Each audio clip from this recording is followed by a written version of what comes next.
Hi, this is Martin Holt from Allen, Texas. I'm a consultant with For Every Home. I started on January 31st of 2010 and have been with the company almost 3 months. I initially was intrigued by the company by the green quality products that they have, green friendly and eco friendly, and I currently have 16 people on my downline, and I'm looking forward to growing and expanding my business with For Every Home.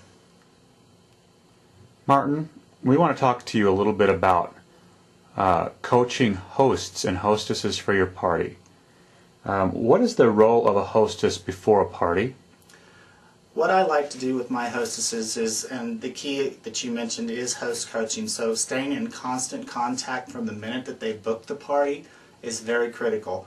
And how I coach and manage my hostesses before the party is I always schedule a meeting, conference call, face-to-face, whatever, the next day after they've booked. It's maybe 10 to 15 minutes, but I cover exactly what I'm going to expect from them and what they will expect from me to help make their party a success. The initial contact, like I said, lasts maybe 15 minutes, and one of my requirements for my hostesses is I require a guest list before I even quote-unquote qualify their party as moving forward. So that's what actually I always say, I'm going to pencil your date in, and it'll be confirmed once you get me your guest list. And so that's the main thing I ask for them up front is at my host coaching is to initially spend 20-30 minutes getting a guest list together and to give me as much information as possible. Their names, their mailing address, their phone number, and email. And from that point on, I will go and help them continue the party. Okay, Martin. What's the role of a host or a hostess during a party? What I like to do is do as much upfront work with my hostesses as possible so that when we get to the party, I like to arrive early. I usually arrive 45 minutes, sometimes an hour, just depends, because that's also the time that I can spend getting to know them better. But their role during the party is I want them to have fun with their guests, their family and friends. Too often our hosts and our busy lifestyles aren't able to stay in touch as much, even though they may live 2 blocks away or 2 miles away. So I always tell the host, you do what you can, get your food and your drinks prepared. I will greet your guests at the door, give them their name tag, and then you have fun. Talk, chat, whatever, until we're ready to start the party. So I really want them to be able to spend as much of the time during the party communicating and having fun with their family and friends. This is sometimes the only opportunity they get, sometimes in a month, to be able to interact with family and friends. And Martin, what do you see as the role of a host or a hostess during a party? Again, I like to try and put them on a little pedestal to make them feel important and enjoy why they did decide to host the party. I do a couple little things during my party. One of the things that I like to do is I have a little gift bag that I give them that has a little cutesy saying. So I bring them up, I thank them for inviting everybody into their home and for opening their home to us. And then I give them this little gift. I give them a little aim and flame lighter that says, if your flame is low, it's time to book another show. And then I give them their little gift bag. And then I briefly talk about the host benefits while they're up there on what they're going to be earning by being a host with For Every Home. Okay, Martin, what do you think a role of a host or hostess is after a party? One of the main important roles that I stress to my hosts after the party is, one, the products are typically delivered to them directly.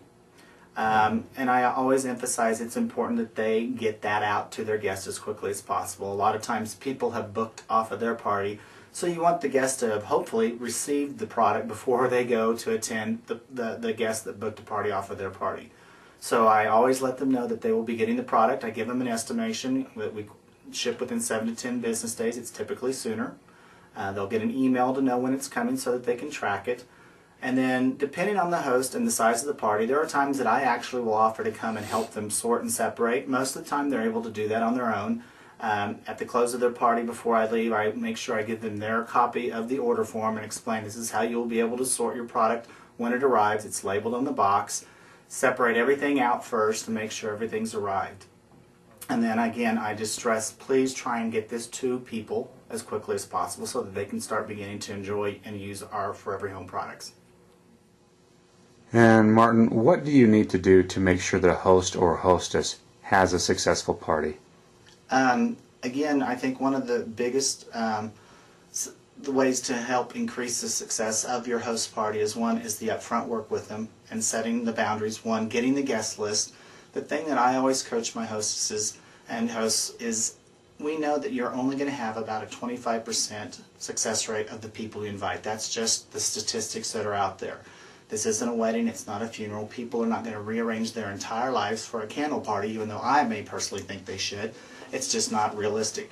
So I always have them give me a very large guest list, a minimum of 30, preferably 40 people, because that will ensure we have 10 people attending the party on the statistical averages.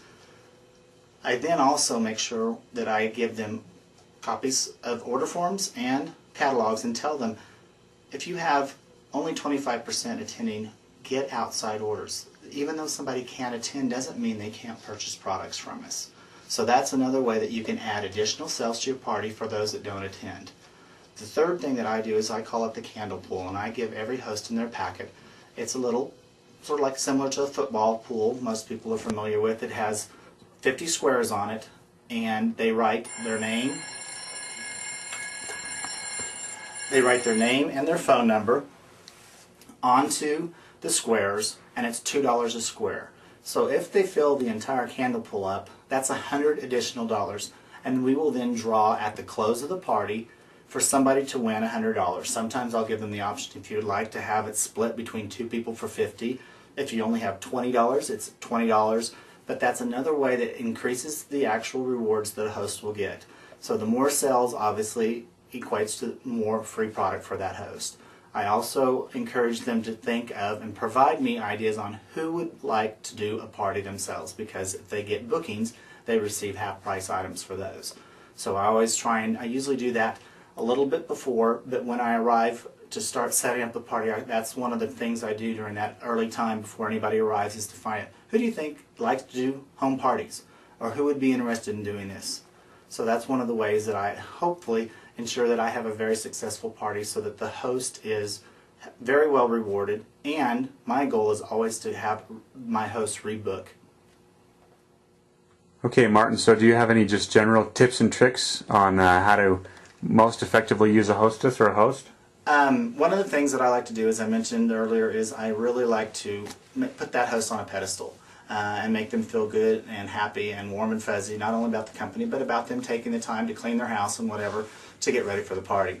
So as I mentioned earlier, I have a aim and flame that I always give my host that says, it's actually printed on there, if the flame is low, it's time to book another show, because that is my goal. I do not like to just book a one-time host. I want that person to, in 3 months, 6 months, whatever, come back and have another party.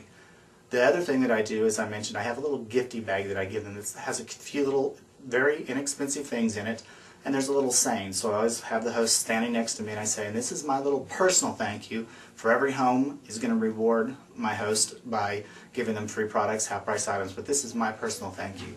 And in the bag I pull out a little script that has a little saying, and it has on it, it starts off with, there's a chocolate kiss to remind you that you're loved, a match to light your fire for when you feel burned out, a Tootsie Roll to remind you not to bite off more than you can chew, Smarties to help you on those days you don't feel so smart, a Starburst to give you a burst of energy on those days you don't have any, a bag to help you keep it all together and give you food for thought, but most importantly, there's a candle in here to remind you that you too can brighten up someone else's day. And that is a big, I've had people actually book parties just because they wanted to stand up and have me read that to them in front of everybody. So that's a little quick tip.